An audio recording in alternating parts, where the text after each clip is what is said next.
বলা যাবে কি মারহাবা। তাহলে রবিউল আউয়াল মাস ইমানদারের মাস।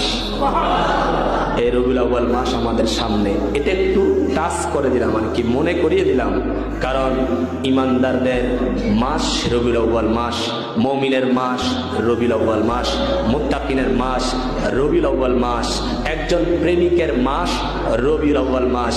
এই জন্য এই রবিউল আউয়াল মাস আমাদের সামনে আছে। যারা নবীর সাথে প্রেম করতে চান তাদের জন্য মিলাদুন নবী আছে, যারা নবীর সাথে ভালোবাসা করতে চান তাদের জন্য জশ্নে জুলুস আছে না নাই? আরো জোরে বলেন আছে না না?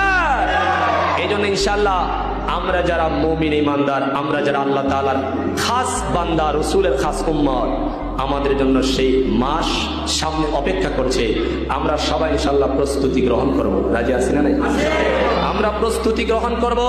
আল্লাহ পাক যেন সেই পর্যন্ত আমাদেরকে হায়াতে তাইয়্যিবা দান করে, আমরা যেন সেই রবিউল আউয়ালে নবীর নূরের জালওয়া, আমার নবীজির নূরের সেই তাকওয়া আমরা যেন অর্জন করতে পারি। সে তৌফিক যেন আল্লাহ আমাদেরকে দান করে। প্রত্যেকে বলেন আমিন। সম্মান।